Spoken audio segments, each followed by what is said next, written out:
Saudara-saudari yang terkasih dalam Yesus Kristus, hari ini 14 September Gereja Katolik merayakan Pesta Salib Suci. Tradisi atau cikal bakal adanya Pesta Salib Suci karena adanya penemuan salib asli Kristus di Yerusalem oleh Santa Helena, Ibu Kaisar Konstantinus Agung pada tahun 326 dan juga bersamaan dengan pembangunan basilika di atas makam suci. Allah memilih Santa Helena, seorang ibu yang saleh, untuk meyakinkan kepada kita bahwa Yesus benar-benar disalib untuk menebus dosa-dosa kita, dan ini perlu kita imani, kekuatan dari salib.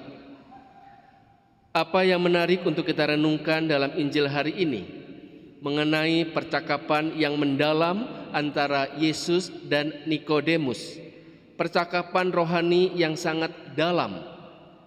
Ada dua hal yang perlu kita renungkan.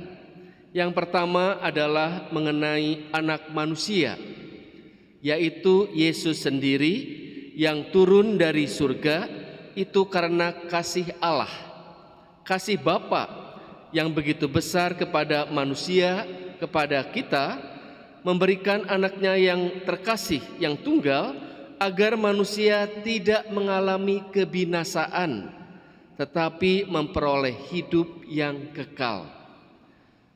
Kalau saya merenungkan, ini adalah pengalaman iman yang harus kita renungkan, pengalaman kasih dari Bapa yang begitu besar kepada kita semua. Yang kedua adalah misi anak manusia, misi dari Yesus sendiri yang rela disalibkan, tergantung di kayu salib, karena cintanya kepada Bapa, taat kepada Bapa demi manusia, kasih Allah Putra kepada manusia, kepada Bapa. Itulah yang perlu kita imani, saling memberikan kasih, saling memberikan cinta.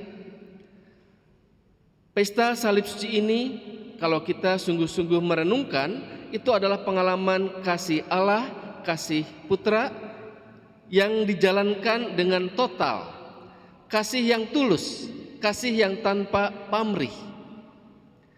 Sehingga kalau kita membuat tanda salib, atau setiap kita memandang salib, atau memakai salib, atau memberikan yang terbaik untuk anak kita mengendaраkan salib, itu adalah gambaran dari kasih terbesar Yesus dan Bapa pada manusia, dan itu adalah puncak kasihnya kepada kita.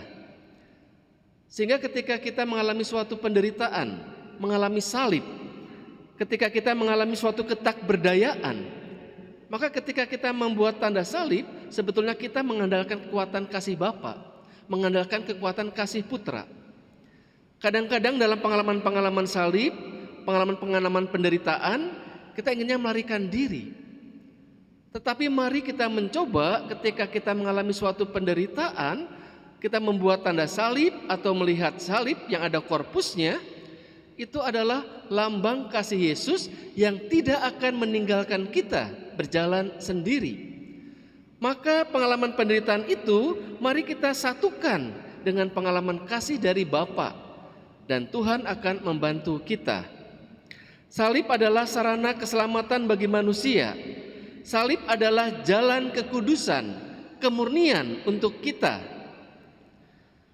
Pengalaman saya dalam memandang salib, waktu saya hening atau saya juga berdoa memandang salib, ketika saya memandang salib itu, apa yang ada dalam pikiran saya?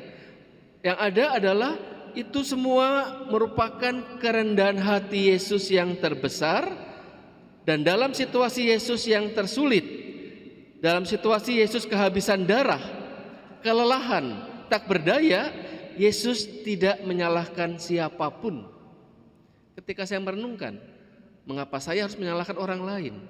Saya belajar dari Yesus ketika tergantung di kayu salib, tidak berdaya, darah mau habis dan sebagainya.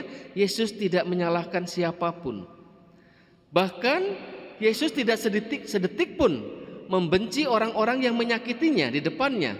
Orang-orang yang meludahinya, orang-orang yang menyalibkannya, orang-orang yang menertawakannya, orang-orang yang merendahkan dirinya, tidak satu detik pun Yesus membenci mereka. Kekuatan macam apa yang dipunyai oleh Yesus? Sehingga ketika kita mengalami suatu kesakitan, mungkin dilecehkan, direndahkan, atau juga mungkin disakiti, mari kita minta kepada kekuatan Yesus. Apa yang mempunyai kekuatan Yesus?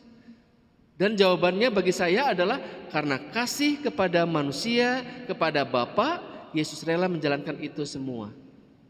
Sehingga mari ketika kita mengalami situasi penderitaan, ketika kita mengalami sesuatu yang membuat diri kita tak berdaya, kita ingat akan kasih Tuhan, akan kasih Bapa di surga. Dia rela menjalankan itu semua karena kesempurnaan cinta Yesus kepada kita semua.